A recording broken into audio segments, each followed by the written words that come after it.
Hello friends, and welcome back to What Lies in the Sunday Telegraph, your weekly Sunday morning exploration of what's making Australia dumber and meaner via the Sunday Telegraph, Australia's #1 selling newspaper. We apply the power of critical thinking. There may be some jokes. If you're into that kind of thing, there'll be a little bit of anger, and who knows where it leads, because I have not read the paper until we start going through it. So, what have we got on the cover? Oh yes, horse racing, the Melbourne Cup. Animals being created and destroyed entirely so we can wager and wear pretty frocks and get pissed on a Tuesday afternoon. And I'm all in favour of getting pissed on a Tuesday afternoon, and I'm quite favourable to suiting up and wearing frocks. I just don't see why animals need to be tortured for it and then murdered. Anyway, apparently there's a horse in it called Baby Boomer, which is just absolute catnip to the Sunday Telegraph, because who else reads it? Except for me and you vicariously. But we just want to know our enemy. Anyway, cheers, let's have some coffee. Let's get into it. What's inside? Oh, more horse racing. Apparently there's a problem with the horse racing and that celebrities don't want to be associated with it anymore. I wonder if that's a handy clue as to its long-term viability. Page 7, still on horse racing. You know, it used to be just the inside of the paper that was full of horse racing. Now, page 9, still horse racing. Page 11, still horse racing. Page 12. And then we're starting the count again, so the wraparound. Jesus. So we get another front page, which, of course, because it's not the front page that's available in newsagents, isn't quite as much of a front page, is it? If you paid to be on this front page, you should be asking for some of your money back. Someone says Gary Jubelin can't let William down. I assume that's Terrell. Celeste Barker is in the Stella magazine. Celeste Barber, sorry, I have no idea who she is. A fancy photo shoot, let's do it. And she's sitting legs akimbo in a laundry basket. So I'm sure that'll be exciting. We don't normally explore the Stella magazine in this because there's limits, and this is a long video in the best of days. Right, bone dry exclusive, full bore war. Panicked farmers face off with state over emergency water. Pity that we let the cotton and soy agribusinesses loot the water out of the system and then set the survivors in the post-apocalyptic hellscape to fight each other for the few remaining drops. Well done, Australia. As noted before in this project, water barons have dominated the Australian landscape since European settlers arrived, and shown no sign of letting go of that trick, despite it, sort of belonging to everyone and crazy socialist ideas like that. We're not even socialist, just, decence. Phoebe Burgess, who I believe is Sam Burgess's partner, the football player, has gone back to work, and doesn't she look sensational in her back-to-work outfit? Blonde woman on the cover of the Telegraph, box text. Not wearing pink, though, which is a bit of a faux pas by Sunday Telegraph standards. So, mixed picks. This is where the editor tries to pick the best thing in his Sunday newspaper that he's had all week and a team of hundreds to work on. And this is the very best in this paper. Oh, body and soul, Elise Perry's tips to win at life. Be born with Elise Perry's genetics being the #1 best start to that, and then have the free time to work as hard as she has, because she has worked extremely hard, but she did have some time to do that. Let's move on. The hottest young couples in Hollywood. Oh, great. That's some useful news, isn't it? From undercover cop to stamp detective, Mick Drury's surprising new career. Mick looks like he's about 80 years old. I don't know who Mick is. He has some stamps, and he's going to talk about them, which is real boomer fare, isn't it? Stella magazine, Tara's life in the fast line. I'm that woman at the caravan park going to the pub in the glamorous frock. Not sure they understand how caravan parks work. The Veronicas in Watch magazine. Sydney Airport is about to turn 100, and readers have been asked to share their memories of 100 years ago, which ties into the demographic of this paper. Right, how a woman turned a dream into a successful zoo. We built a zoo. She has giraffes. She has 3 giraffes at least, so that's good. And celebrity chef Shannon Bennett puts together a family menu with a difference. Well, it's good to know there's no news whatsoever as the top 7 things in this newspaper. If it was a lifestyle magazine, we wouldn't even be here, would we? Man shot dead by cops was happier. Well done, Ava Betty Morrison. Apparently he'd been happier recently and had no reason to lash out, friends claimed, which indicates a pretty dark road, doesn't it? Marriage that can finally call Australia home. First class hubby.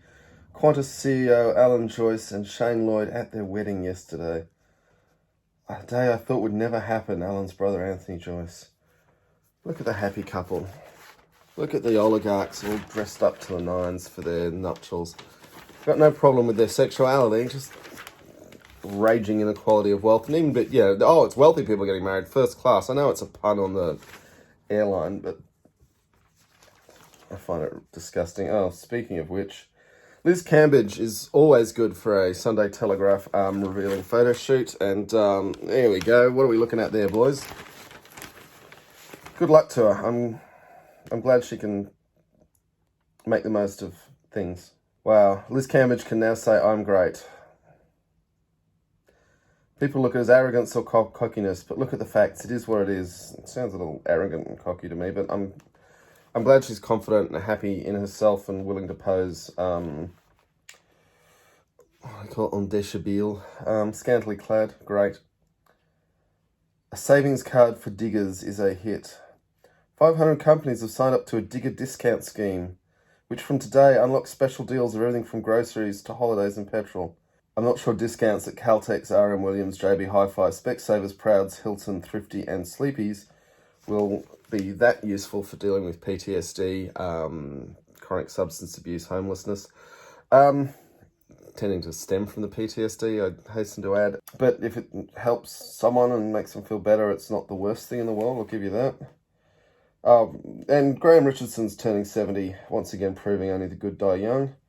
The country's most powerful people celebrated his 70th birthday last night, shuffling into his Harbourside birthday bash, pushing a walker. The numbers man turned communicator said he'd never felt better. 70's a bit young to be relying on a walker, but Richo has burned the candle at both ends. All right, more on Phoebe Burgess, looking sensational, smiling for the cameras. Newly single mum who has to get back to work. She was working at the Lexus Marquee at the Derby Day Carnival in Melbourne. Her agent is letting everyone know she has a great work ethic. And we are meeting all our work commitments as normal. It's not clear what work is, but it doesn't sound like cleaning up tables at a cafe, does it? Don't normally need an agent for that. Also not sure if someone's agent is really a reliable source for their work ethic. Kite surfers being killed by freak wind. I'm amazed that doesn't happen more often. But yes, very sad for all involved. Apparently there's another 1.75% surcharge on FPOS transactions. Everyone's taking a cut, aren't they? Right, Gary Jubelin talks about how he's still working on the Tyrrell case. He's very good at making sure the media knows what he's doing, isn't he? Right. Internet addiction, what those kids are up to, it's terrible, innit? Claire Masters tells us that damaged for life, internet addiction is the drug of this generation. I think ice is the drug of this generation, but sure. Signs of addiction. I sure beat up on the kids, you old bastards. Santas with a special clause, so not yet the Melbourne Cup, just, but sure, pictures of Santas and talking about Santas in Westfield. Okay, so Westfield Santas have been trained in how to connect with children who have special sensory needs. The Sensitive Santa program was created in consultation with Autism Spectrum Australia. Well, good. I'm glad Santas are being given the training they need to deal with all the children who will come for a photo and get a small present. Health funds are gouging us again. Yeah, don't do business with them. Back to how dry things are with no talk of why it's so dry. Do you think it's got something to do with the coal companies that this newspaper's always protecting, despoiling the environment, leading to changes in weather patterns? Or the agribusinesses that we make no mention of who've actually sucked most of the water out of the system? Nope. It's all us city slickers' fault. Why don't we do more to help them farmers?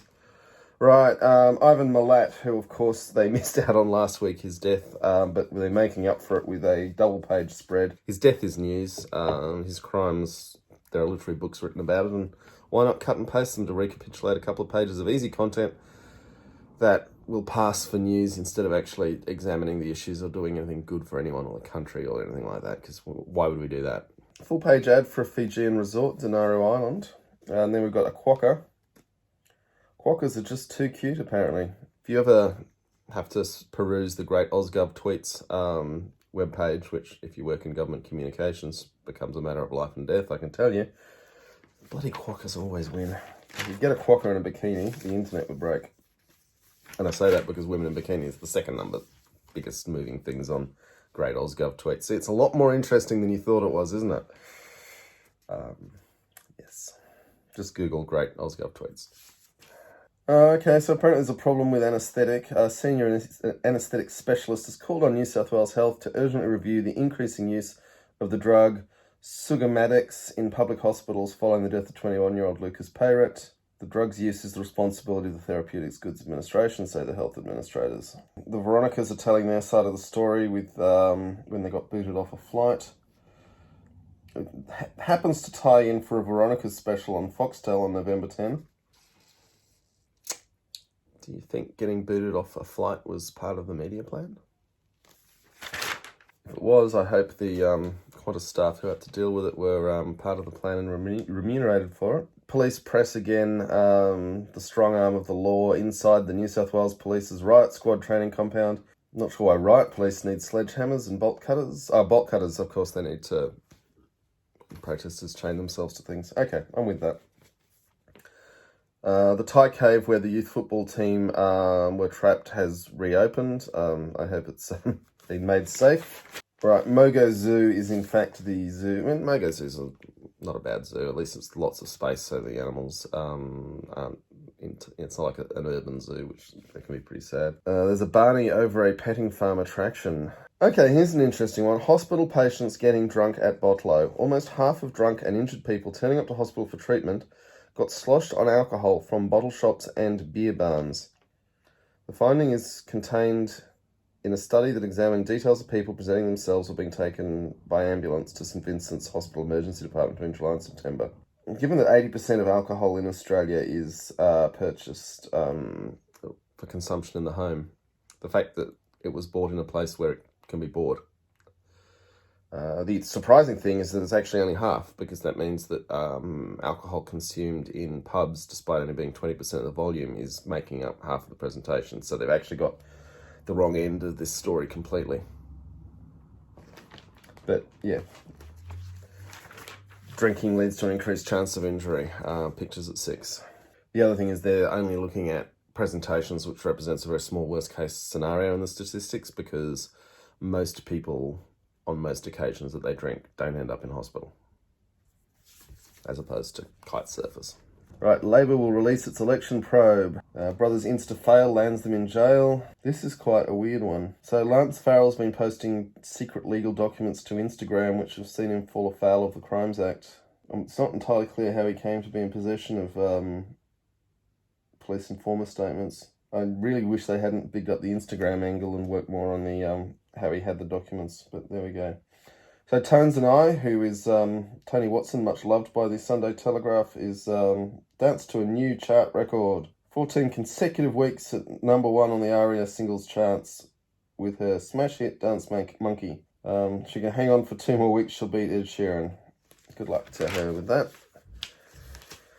And so we come to the source, the political gossip with Annika, Linda and Miranda. Apparently the Nationals are still angry with each other. As usual, they switch between federal and New South Wales politics interchangeably, which is part of the reason why the public doesn't understand which is which. The dimwits of the source are confused that Fred Nile, as a Protestant, doesn't take the accept the Pope's authority. So, only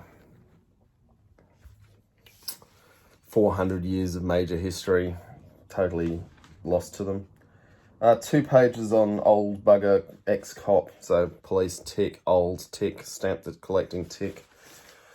Not news, but it's not stopping us now, is it? And that's pushing right out to the side, aged care sector under more fire, which is probably a little more important to everyone, really, isn't it? Who would have thought that having let private businesses into a sector with very limited capacity for competition, they'd maximise their profit by minimising the services delivered, because it's quite hard to shop around, isn't it? Brings us to the snitch, which is the crime beat, mostly lawyers making themselves look good. Roger Rogerson and Glenn McNamara are appealing against their sentences. Nothing particularly interesting there. Right, schools have got a jobs focus, they say. Apparently Channel 7's so desperate for content, they're going to bring wage thief George Calombaris back to the big screen. They've got some concept for a show using the MasterChef talent. The real estate section has things you'll never be able to afford by people you never want to meet. So apparently the state government's air conditioning scheme has been suspended after electrical wiring breaches were found by installers. They've only disbursed $390,000 and the audit's probably cost more than that. Karen Collier is complaining that child eco-warriors are pressuring their parents to buy green products. Not a bad thing, but, until we decarbonise the economy, inconveniencing people isn't actually helping much. So we've got a 26-year-old who certainly makes for a striking photo. And she has a horse, and the Heart Foundation is running a campaign, and that's why this story is here. So it's just PR for the Heart Foundation. I'm all for the Heart Foundation, but they probably paid for that piece, given that it's got a little ad for them with a hashtag show some ticker. Julian Assange is in a downward spiral, according to a UN expert. Back to how bone dry things are. Find the gateway to helping your mate. Life's pretty dusty in the bush right now, because they've got a picture of a dust cloud, which is a good picture, I'll give them that. Oh, Mental Health by Stealth, a groundbreaking program to help farmers in crisis. The farmers' need is money and rain. But sure, let's send some counsellors to talk with them about how much money and rain they need. More Elise Perry, into sport. Interesting, Elise isn't... She's sort of near the sport, but not in the sport. Because we didn't have enough horse racing with a 12-page wraparound. We've got more inside. Otters are cute. You can go see some in the wild. More Elise Perry, gosh. An ad on the back of that section with what I think is Elise Perry selling some sort of renewal cream. So that's a good time. On the ball there, folks. Oh, for God's sake, another section on Elise Perry.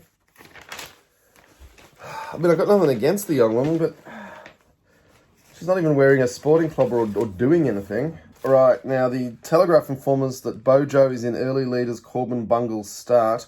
I'm not sure the Sunday Telegraph's going to give us an accurate read on Jeremy Corbyn's campaign. China has a plan to treat masked protesters. So we're going to have a big problem with that, because they do wear those face masks for health and safety reasons in China, more to stop themselves coughing to spread disease than to stop themselves taking in disease. But in San Francisco, there's been a Halloween horror shooting at parties. 4 people killed and at least 4 injured at a Halloween party shooting at a California home rented by a woman who falsely claimed she wanted the Airbnb so her asthmatic family members could escape wildfire smoke. Gunshots were reported at the large home in the wealthy San Francisco suburb of Orinda, where more than 100 people had gathered, police said. Wow, okay. Leonardo DiCaprio has met Greta Thunberg. You might have seen that on social media. And the Sunday Telegraph, despite loathing Greta and all she stands for, can't help the celebrity tie-up. Greta was heading to a UN climate convention in Chile, which has now been cancelled because of the huge protests, which this paper has never covered to my knowledge. Yes, so now she needs to get to Spain, which is problematic without catching a plane. Good luck to her with that. I would also note that a UN climate conference can happen without Greta Thunberg. All right, the US government's inquiring into TikTok because it's made by the Chinese. I imagine there might have been some pressure from some US social media companies there. Good God, a climber in Colorado Springs has had to have his legs amputated from frostbite. Things have gone very badly wrong there. And we've got violence in Gaza. Israeli airstrikes on Gaza. You'd think this would be a bigger news item, wouldn't you? Airstrikes is a pretty high level of violence. Gaza's health ministry said Ahmad al-Shari, 27, died from shrapnel injuries during the Israeli bombings. He was among 3 men who sustained moderate or serious wounds. Fatality is quite a serious wound. California wildfires. I wonder if that's got anything to do with climate change. Peter Credlin's back. Oh, how we've missed her. Right, what has Peter got to say? Coal is still the only answer to reliability. And a picture of Matt Canavan, the guy who loves coal more than anyone else in the coalition government. He gets a thumbs up for having the guts to argue with the PM and to insist on keeping the commitment to coal. Coal, coal, coal, coal, coal, coal, coal. A whole paper full of environmental disasters, and the only mention of coal is how we need it and how great it is. That's power. That is the exercise of raw, unbridled power right before your eyes, people. Now, in tiny print, I don't think I've ever seen the Telegraph use this tiny print. They've had to fit in. Obviously, Peter has come back from her holidays with a lot to say, and the editor has, I would say they had an argument about cutting some, and then he's just said, stuff you, I'm going to publish it in handwriting. Peter is lecturing Westminster on the Westminster system. She says a basic rule of the Westminster system is a government that can't get its program through the Parliament is entitled to ask for an election. Yes, unless you pass other laws saying you've got fixed terms which require a 2/3 majority to get an election, Peter. Then you've got to comply with the law. They said they could have had a vote on changing the Fixed Term Act, which wouldn't have required a 2/3 majority. But no one was actually willing to do that. So, well done on fulminating from a position of complete ignorance, Peter Credlin. Well done. Peter Gleeson, who's sort of the sock puppet of Peter Credlin in many ways, also with a Sky News byline though, says, I've had enough of poor men being bullied by angry women. Spare me the confected outrage, please. Just for a day, climate change activists jamming city streets, hungry vegans storming abattoirs, and then there are the clowns who want to close down racing because the bad apples, the 1%ers, who should be banished from the industry, have spoiled it for the rest because of their animal cruelty and neglect. That's a very confused argument he's starting off with there. Male jockeys are being victimised by the sisterhood, and it ain't pretty. Oh, you poor oppressed man, Peter. Oh, God. You see a tiny little taste of what other people have to put up with every single day in much greater quantities, and you lose your mind. God. A little bit of empathy, and who knows, we might actually start making the world a slightly better place. Annika Smeta says Labour's navel-gazing needs to stop. I'm sure they'll be thrilled to know that. I mean, months out from an election, we've had a surprise loss. It might be boring Annika who has to cover it, but fundamentally, this is the time for navel-gazing. And here's Labour MP Claire O'Neill wants the party to focus less on political correctness. Yeah, so this is the whole Labour lurch to the right. Katie Hill has a whole column on don't throw too much out when you move house. I needed advice from the Sunday Telegraph on how to move house. Piers Ackerman says, it baffles me that anyone could still defend a system of effective apartheid. I'm going to guess... here we go. Piers is worried that Indigenous people in Australia are going to have too many rights and the poor whites of Australia are going to suffer from effective apartheid. There is a slight risk that the most privileged group in society might become slightly less privileged, but still massively privileged, and Piers is bravely going to defend them against this slight reduction in their grossly unequal preferential treatment. Oh, this is a fine Sunday Telegraph. This is back to form. It's been a bit weak the last couple of weeks, but God, the racism, the coal pandering. This is the absolute worst of Australia regurgitated to itself to justify its horrific nature. The Sunday Telegraph editorial warns hospitals must watch risky drug. Helpful. Don't think they're keeping an eye on the numbers there. It's not like every death doesn't have to be examined extremely closely. The best story of the Christmas season is in today's Sunday Telegraph. It's only November. You know, I think by the time someone gets to page 88 of the paper, they've already bought it. You don't need to congratulate yourselves even more. Oh, what a waste of space in newsprint. Also, it's a filthy paper today. Look at that. Those were clean hands when we started. Not only makes you dirty in the mind to read this paper, but it literally, physically makes you dirty. I don't know what cheapo process they're using, but I do not remember newspapers making my hands dirty reading them. Not this dirty. Terminator Dark Fate gets 3 stars. Antonio Banderas's Pain and Glory, which is an Almodovar direction. Wow, 4 stars. So this is called Pain and Glory. Keep an eye out for that. That sounds pretty good. The Irishman by Martin Scorsese gets 4.5 stars. Got Robert De Niro in it as well, and Joe Pesci, and Al Pacino. Oh, this is some boomer catnip, isn't it? Wow, okay. Happy Sad Man gets 3.5, an Australian documentary about mental health issues. The most interesting news is in the movie review section, once again. Book reviews, House of Brides is getting a run by debut author Jane Cockrum. 2-book deal with HarperCollins. Kitty Flanagan gets a mention in the bestsellers list, which is nice. Philip Pullman's new book, Secret Commonwealth's up there as well, which I need to read. So apparently Noel Gallagher and Bono have been holidaying together, which could make for a somewhat interesting collaboration. Certainly want to be selling cocaine in that neighbourhood where they started producing that record. I'm sure they've cleaned up their lives now. So there's a Where Are They Now for Game of Thrones stars. Nothing too interesting there, to be honest. Okay, so Insider Opinion, it tells us a Sussex divorce would be the worst in modern times. You know what's a terrible divorce? Is when two people who don't have a lot of money and can't afford to live in their own accommodation have to somehow break out of a toxic relationship. I'd say that's a bit harder than two people with loads of money and the backing of the royal family having to make life arrangements. Not that I personally have any reason to think they're actually facing divorce, but Angela wants to start speculating on it already. There's a whole page on His Dark Materials, which is the Philip Pullman property, and I'm a big fan of Philip Pullman. That's going to be on Foxtel from November 5. I'm not sure it warranted a whole page of itself except for the cross-promotion, but, you know, there we go. Duncan Lay's still bringing us Game of Thrones news with David Benioff and D.B. Weiss not doing a Star Trek movie anymore. I assume they've got some metrics that anything related to Game of Thrones still attracts eyeballs. Kerry Parnell's doing a predictable decade-old blog post about people with poor manners on planes. Years and Years with Emma Thompson gets an interesting run that is worth keeping an eye out for. Party Confidential. Oh, Derby Day. There's a lot of black and white going on. And James Weir has some whinging about embattled blokes. Catherine the Great on Foxtel gets the whole page. And then we're back to talking about Emma Thompson, who I assume is on Foxtel.